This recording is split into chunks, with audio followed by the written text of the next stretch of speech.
We had a pretty good month in September. Stick around to hear all about it in our September 2019 budget report.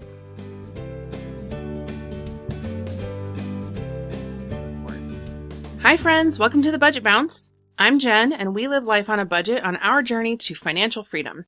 I share our household budget and actual spending each month, and today's report is for September 2019. So let's jump in. You can see our total income here in the green section. We were over a bit in August, so we started with a negative $43.81 here. We had a lot from sinking funds this month, so that included the $2,250 for FinCon, $352 for vehicles for repairs, $24 for expenses for Matt's business trips, $25 from pet expense, and $99 from online subscriptions. So that totals $2,750 in sinking funds. And then that brought our total income bucket to work with during the month of September to $11,652, which is $356 more than what we actually planned on.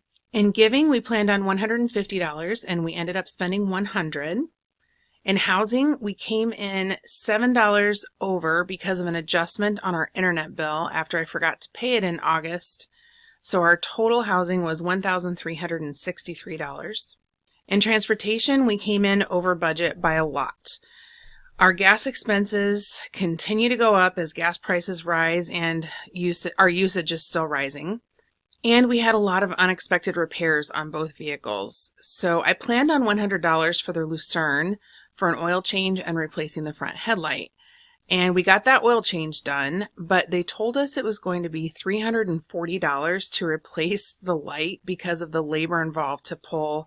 Apparently you have to pull the whole thing out and put it back in. And apparently that's very time intensive. According to even Matt has said that like AutoZone won't do it. So that's why we were asking the mechanic if they would do it for us. But for $340, Matt and Henry are going to give it a shot to try and replace it themselves.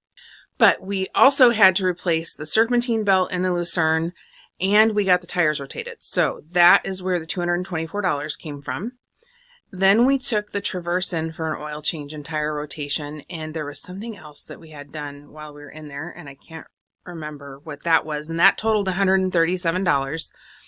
And then at the very end of the month, a sensor went out on the Traverse, and this is what actually I was away at a conference, and Matt was driving it. He was on his lunch break, and the sensor went completely out, and he had to take it in right away. It was like an emergency. It was revving up to like 4,000 RPMs or something like that, and he couldn't get it to slow down. So before it died on him, he got it to the dealership, and they took a look at it, and that trip actually totaled over $2,400, but we bought an extended warranty with this car, and for those of you that are Dave Ramsey followers, I know that is a big no-no, and I actually am a proponent of that. Given our circumstances in 2016 when we bought this vehicle, it was necessary for us to have that extended warranty. It is not something we will buy again in the future, but I am so glad today that we had it because there were $2,400 in repairs that they did while it was in there, and it only cost us $100, which is the deductible on the extended warranty. And the other thing about this is literally the Traverse the weekend before, or maybe 10 days before, had just rolled over 60,000 miles, which is typically where most warranties will end, like manufacturer's warranties. So we were really, really glad to have it. So yes, $100 out of pocket for that, and luckily we had money in sinking funds to cover almost all of this, actually.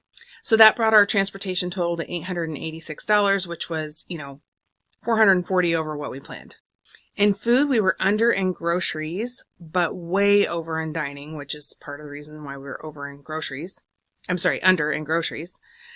And that put us at $778 for the month, which was $178 more than we planned. Not our best month there at all. For the Henry category, we were notified that we had to buy his cap and gown for graduation already. That came out, we had like a week or 10 days notice of when we had to buy that. So that was $47 here that we didn't plan on. We put $100 into his food service account, plus he was supposed to have a senior pictures session in September. So I did the deposit of $50, and the balance is due at the time of the session, which got rained out twice on September 15th and September 29th. 3 weekends in a row, we had yucky weather here, Friday, Saturday, Sunday. It just would not cooperate. And we're finally going to get it done on October 6th, which currently has 0% chance of rain. So that $100 that's left over here is carrying into October.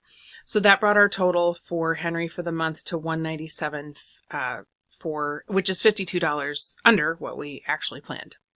In pets, we had Cotton's grooming for the $15, and then we decided to get some steps for Bella. That's what this $24 miscellaneous fee is here, or expenses. Her age is starting to show. She's 9. She's a miniature schnauzer, and she won't jump on or off the beds any longer, so we bought her some steps. The cats will probably need these in the future as well, so we feel like it was worth the money. That brought our total for pets to $39, which is $24 over what we originally planned, but we used sinking fund money to cover the extra. And actually, if you're new here, I put $150 aside for pets every single month. And on a month like this, what I'm doing is I am typically not sending the whole amount to the sinking fund. I am just cash flowing this stuff and then taking it out of my $150. For insurance, we came in exactly as planned at $740, so no surprises there. In entertainment, we came in right on target at the $75 that we planned. And in health, we actually were over a bit, and it has to do with these healthcare expenses here. So first of all, we have our flexible spending of $300. That's the same every month. And then the gym. But then these healthcare expenses were actually for 2 different bills that came in. I paid those, and then we were going to do $100 to the healthcare expense sinking fund. So instead of that, I put $37 into the sinking fund and cash flowed this. In extras, we didn't plan on anything and then ended up spending $22. Both of these expenses, actually, I say we didn't plan on anything. I have something in Image Cosmetics every month. Either it's my brows at $15 or it's brows and getting my hair done at $52. I just don't usually show it here because it's covered by a sinking fund. And then also Matt had some business travel that we put here.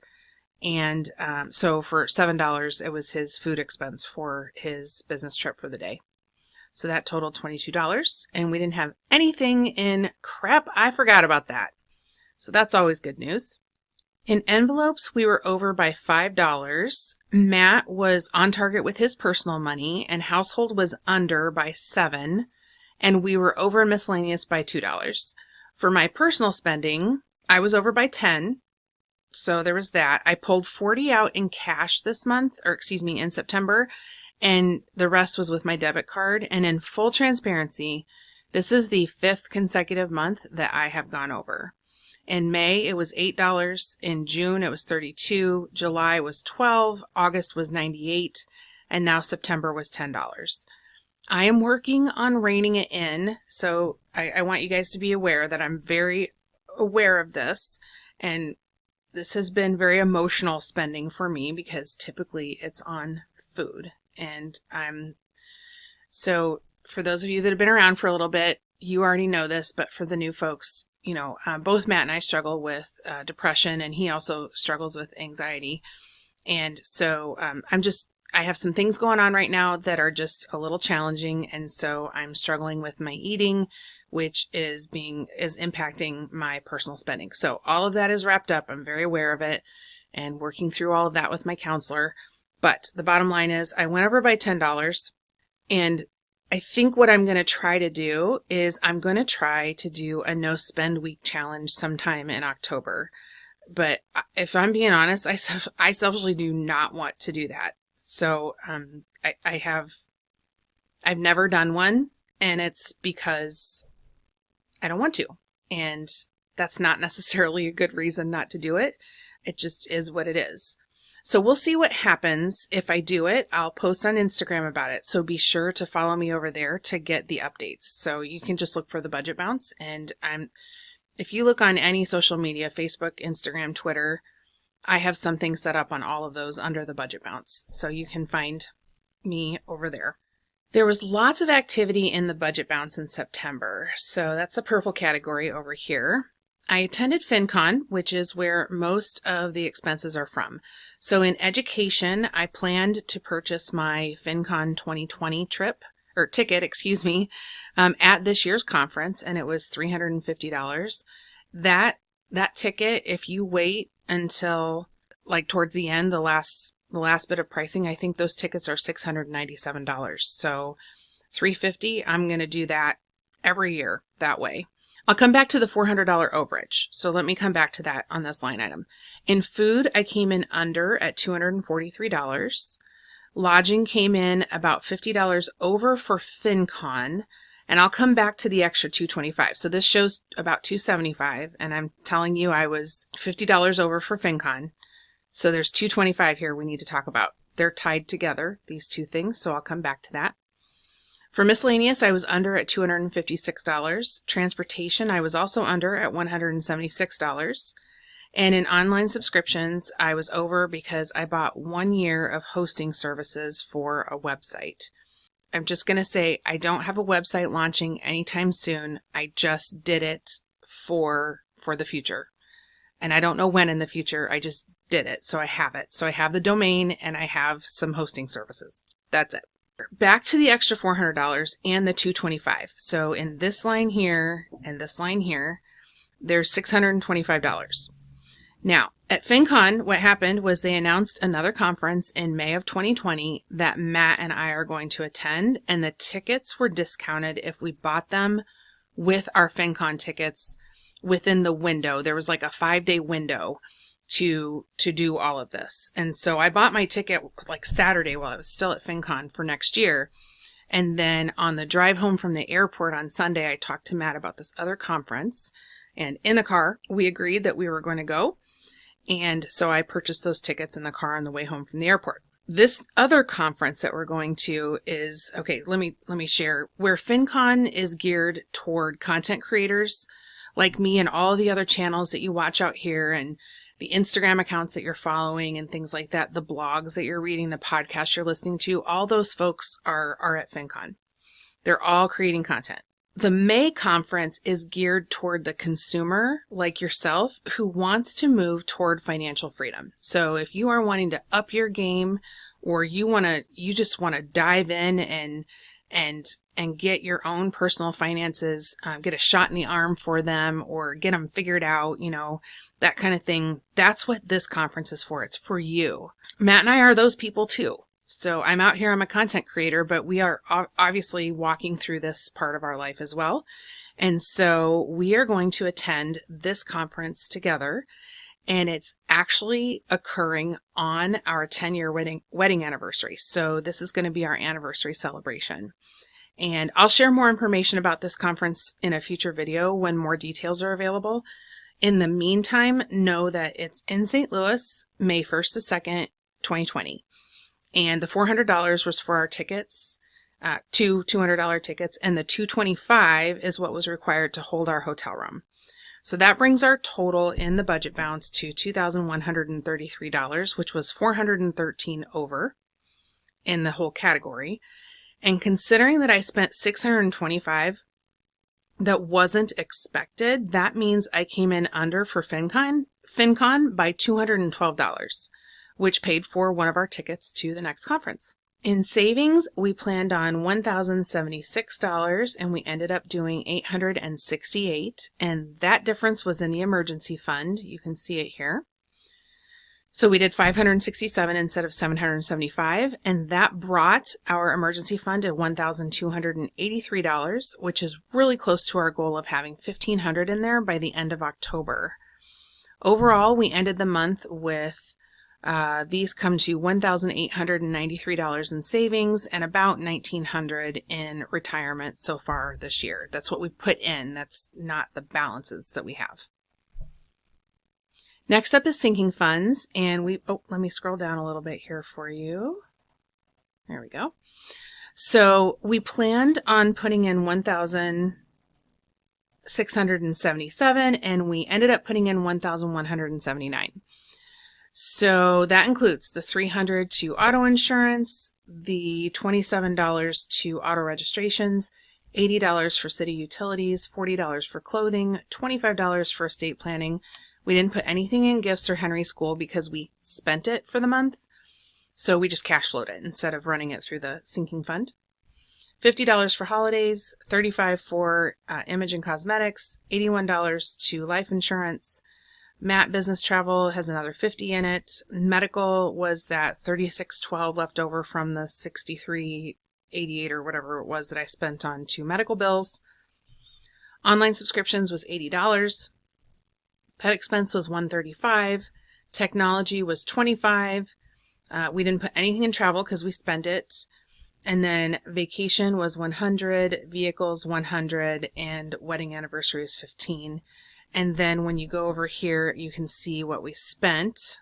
Okay, so these are all reflected up top in our income. That brings our total balance at the end of September in our sinking funds to $4,410. And that's going to go up significantly again in October. And then in November, it's going to come down because I'm going to have to pay our auto insurance for the next 6 months. So we'll see how that all plays out. And our final category is our debt payments. For those of you that are new, I have this set up in 3 subcategories, and the first is all the debts that we've already paid off. There are 17 total here. Next is our charged off or deferred section, and all of those are charged off except the student loans down here at the bottom, which are, I keep saying deferment. Maybe they're not in deferment, but Matt's on an income-driven repayment plan, and he has not had to pay anything in the years since he graduated college because of his dependents and all that good stuff. Then we have the debts that we're actively paying, which is the bottom section here. Now, the other thing I wanted to share with you is the different fonts that you see here, the pink and the black. Those are used to differentiate between those with my name on them, which are in pink, and those that only have Matt's name on them, which are in black. Let's go to the actively paying section. Here we go. So here you can say see that we paid, we planned on $26.79, and that's what we paid. $50 to my Care credit card, $25 to a Capital One card, $154 to my 401k loan, $57 to Matt's private student loan, $377 to Citi Card, which for those of you who are keeping track, this is payment 15 of 24, so only 9 to go on this thing. I cannot wait to be done with it. Lowe's, this is my Lowe's card, and so that was $190, $400 to our Visa card, $550 to our auto loan, $725 to child support, and $150 to my parents for our family loan. So that brought it to the $26.79, which is just right what we planned on. And just so you know, these are all the minimum payments due for each one, since we are technically back in baby step 1 while we rebuild our emergency fund. We ended up spending $9 less than what we brought in. So we started the month, if we just look at our debt numbers here, we started the month with $210,409 in total debt. We paid $2,679 in total debt payments. We had about $752 in interest. This is estimated because while some of it's very exact, a couple of these I don't have access to know exactly what the amounts are. So this is estimated. And I had to adjust also some of our balances that I've been estimating interest on. So that brings our debt killed off for the month to $1,909 for September. And then the total that we've paid off so far to $43,826. We ended the month with $208,500 remaining from our starting debt of $252,326. So let's take a look at the percentages. So first of all, we have this one is 29.9% of our regular salaries were put toward debt. So that's looking at our total debt payment divided by our regular income up at the top that was blacked out. So we've killed off a total of 17.4% of our original debt. And I broke that down. I broke some things down even further here. So here you can see where I broke down what we put into savings, sinking funds, and retirement in this section. We put a total of 22.9% of our income, our regular income, into this category, and it breaks down this way. We put 7.1% into savings, 13.2% went to sinking funds, and 2.6% was sent to retirement. And that totaled $2,047. So those are our real numbers for September 2019. October has already started and is looking good so far, but it's going to be very busy, and I think I'm going to be juggling some things as far as the finances go, that is. We will continue to work on getting our variable and discretionary spending under control, and this month was not great again in that area, and we absolutely acknowledge that we have room for improvement there. If you like this video and want to see more like them, I have all of our budget reports in a playlist that I'm going to put in a card up at the top and in the description box below as well. If you haven't yet, please consider subscribing. We would love to have you join the Budget Bounce community and become a fellow budget bouncer. And be sure to follow me over on Instagram. Just look for the Budget Bounce. And I really appreciate you taking time out of your day to walk through this journey with me. If you think that this could help someone else, then please feel free to share this video with them. And I would love to hear how things are going for you and your budgeting and financial goals. So share them down below so that we can all cheer you on or help pick you up if you need it. That's all I've got for you today. Until next time.